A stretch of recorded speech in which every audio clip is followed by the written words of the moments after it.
What's good, family? Adrian back with another video. I wanted to talk to you guys real quick about warfare. And this is a lesson that I learned at a very young age. I was about 8 or 9 years old when this story first took place. So if you guys are here new to the channel, we discuss narcissism and narcissistic abuse. And I am a narcissistic abuse survivor.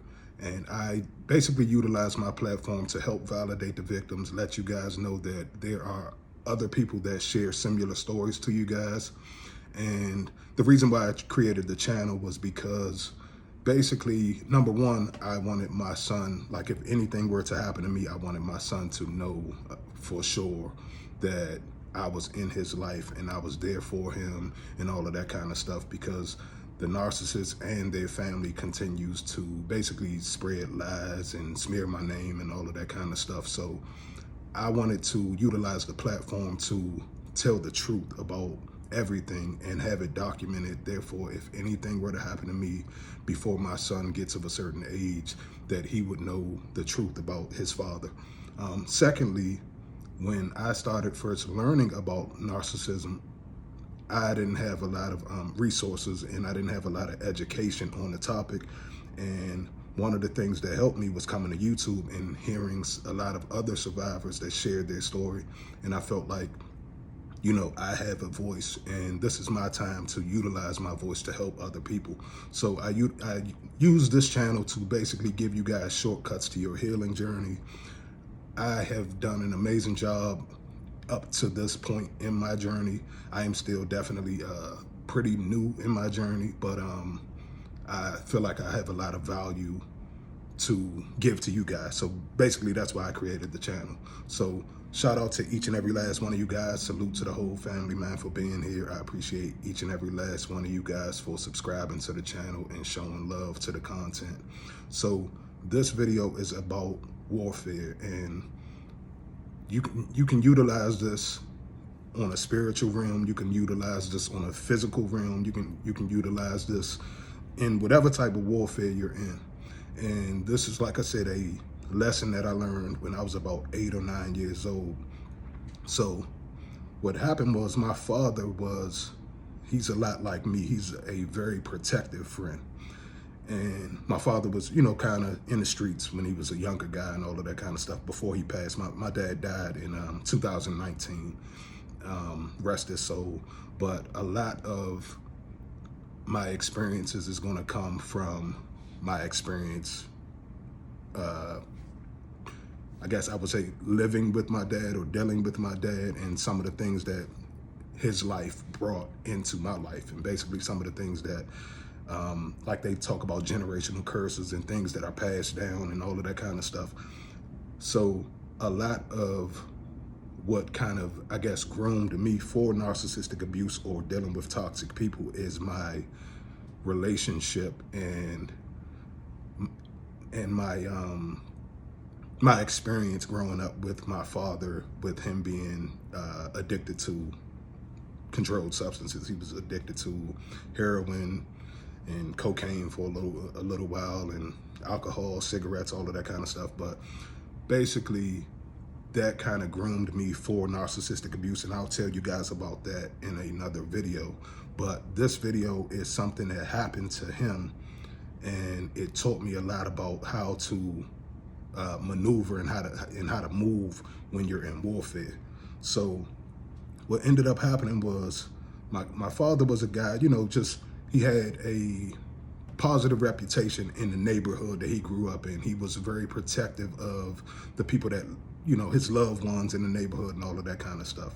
So one day, a guy that he knew had ran off on a plug. And I'm pretty sure a lot of you guys know what that is. But for you guys that don't know, basically a guy that he knew from the neighborhood went and got some drugs from a drug dealer, and he was supposed to pay the drug dealer and ended up running off with the guy's money. Now, later on, my dad doesn't know anything about the situation or anything. He just so happens to see the same guy that ran off on the plug. He sees the same guy, and he knows him from the neighborhood, so they're talking and they're walking, and they're just casually shooting the breeze. Now, what ended up happening was the group of guys, the drug dealers that had fronted the guy to drugs, they caught him and they saw him, and my dad was with him. So while my dad was with him, my father is like I said, a lot like me. He's a very protective person over his loved ones or his friends or just people in his community. If he feels like he has any type of love for you, he's gonna try to stick up for you. So these guys came and tried to jump on his friend, and my father spoke up and was like, trying to diffuse the situation. He wasn't necessarily trying to get in their business, but he was just trying to stop them from jumping on, the guy from the neighborhood. So what ended up happening was, because my father got involved, the guys jumped my father. They jumped both of them. And what ended up happening was the guy that started the whole beef, he ran and he left my father there by himself. And my father got jumped on, and he got jumped on pretty bad. I mean, black eyes and all of that kind of stuff. He got jumped on pretty bad. I remember I was about 8 or 9 years old when all of this first happened. So what ended up happening was, I remember it was my weekend to go and visit my father, and my mom wouldn't let me go, and I couldn't figure out, why, what the problem was.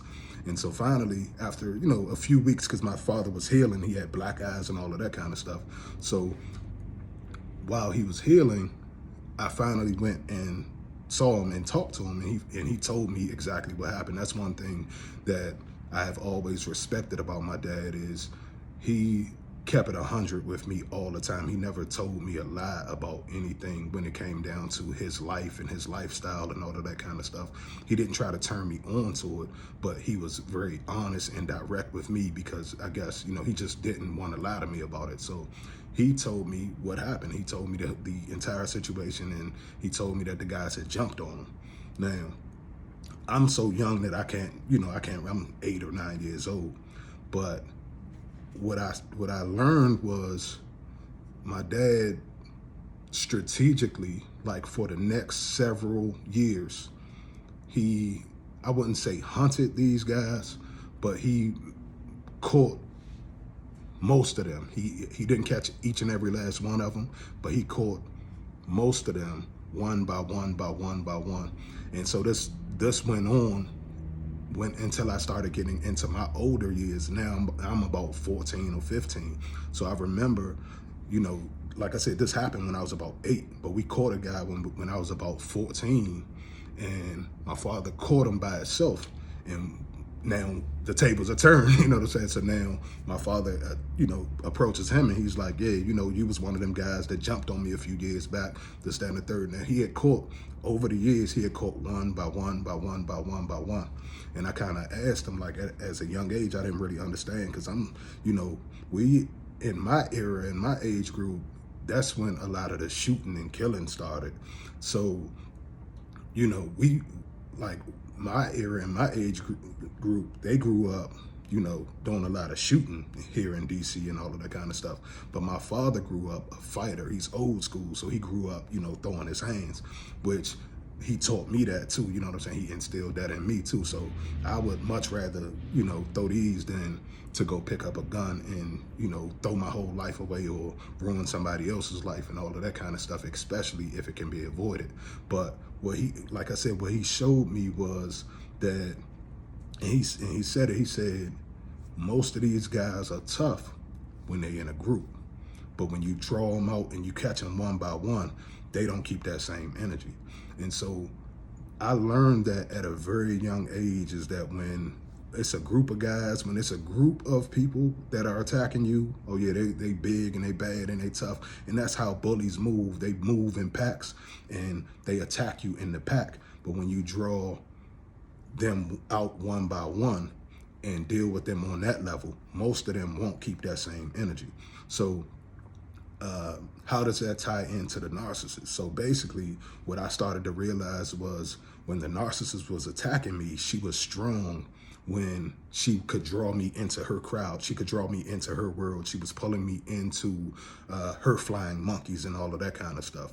And before I understood what narcissism was, I was being drawn into it. Not really, I wouldn't say that I was drawn into it, but I guess because I didn't see the danger in, okay, this friend or that friend, I'm thinking that they're mutual friends or at least somebody that's not out to get me. And then once I started realizing, like, no, that's not the case. This person is just as dangerous as the narcissist, and this person is basically siding with the narcissist. I started to kind of pluck each one of them off. Like, okay, I got to get rid of this person. So I blocked this person on social media. I blocked that person on social media. I cut this person off in the streets. I cut that person off in the streets. I cut all of the, so basically it now became a one-on-one fight again with me and the narcissist. And that's when she basically showed all of her weakness. She showed all of her weakness when she could not utilize her flying monkeys and her gang, the people that she has doing all of her bidding for her. When she could not utilize them anymore, she got extremely weak. It's like she went from being big and bad and talking crazy to me and all of that kind of stuff to literally her tune changing, and now she either stays away from me, or when she does approach me, usually it's very respectful and it's, hello, how you doing? Can we do X, Y, and Z and all of that kind of stuff now. But before, it was all threats and bullying and all of that kind of stuff, because she basically utilized my good nature and her gang against me, not realizing that I'm a very good-hearted and good-natured person for a reason. Like, I have been through a lot of stuff, so my compassion and all of that kind of stuff shows through. My empathy and all of that shows through more so than, we all have certain narcissistic traits or whatever the case may be. And in me, I definitely have a side of me that, if I'm continue to be provoked and pushed and all of that kind of stuff, it's a side of me that I don't even like. It's a side of me that I don't even, enjoy seeing or coming out and all of that kind of stuff. But what I have learned to do over the years is control that. And I've learned to basically control my anger. So I feel like when I was being attacked by the narcissist, part of my testing was to see if I would react and to see if I would basically explode in anger. And that's something that has been difficult for me throughout my life, because I've had a lot of disappointing situations in life. I've had a lot of people basically turn their backs on me, and I've had a lot of people betray me and all of that kind of stuff. And I had to learn to control my anger before I did something stupid that would that would take me out of position in life. So I literally had to learn at a young age, number one, you have to draw the enemy out. Like, they're going to be strong when they're with their clique. They're going to be strong when they have all the flying monkeys around and everybody's in place doing their bidding for them. But when you start plucking these people off, when you start taking out this flying monkey, take out that flying monkey, block this one on social media, like I said, block this one on your phone and all of that kind of stuff. When I started doing that kind of stuff, it made it a more even fight. Now it's her against me, like it should have been in the first place. It's, not necessarily like we should be beefing, but what I'm saying is, like, when her and our dealings with each other were with each other, the flying monkeys had nothing to do with our relationship at all until she started abusing me. Then she brought the flying monkeys in, and I'm like, wait a minute, these people were not a part of our relationship. They have never been even involved in anything, but now all of a sudden they have so much to say, or they have, all of these opinions about me from the lies that you have told. And I'm like, where were these people when everything was supposedly good? Like, these people weren't around then. So now, all of a sudden, when you want to just flip the switch and just start lying about God knows what you're telling them, because at this point, I don't even know what the lies or what, the stuff. I know a few of the lies that she told. I caught her in a few of them, but then once I started realizing, like, you're an absolute idiot. Like, once I started realizing that she was just a fool, I stopped even paying attention to the lies, because it's like, what's the point? It's like, that's a waste of time, and I'm wasting valuable time and energy keeping up with a fool, and that's crazy. So that's when I kind of cut everything off, and like I said, I just started plucking off all of the flying monkeys. I started just hitting one at a time. I blocked her brother on social media. I blocked her cousins on social media. Everybody. Hitting them one at a time, one at a time, one at a time, until everybody was pretty much gone and out of the situation. And now it's me and her co-parenting as it should, which is still not co-parenting. They don't co-parent at all. But, at least our dealings with each other is more on a one-on-one level, instead of me against the crowd and the crowd against me. It's still probably like that on their end behind the scenes, but I don't associate with any of them to see any of that kind of stuff. So that's my video, guys. I just wanted to chop it up with you guys and let you know that when the gang tries to attack you, you have to start plucking them off one by one by one by one. And once you get them one by one, you can deal with the problem at hand. Like, you can literally deal with whoever the actual problem is with. So appreciate each and every last one of you guys. I love you. I will talk to you guys soon. Talk to y'all later.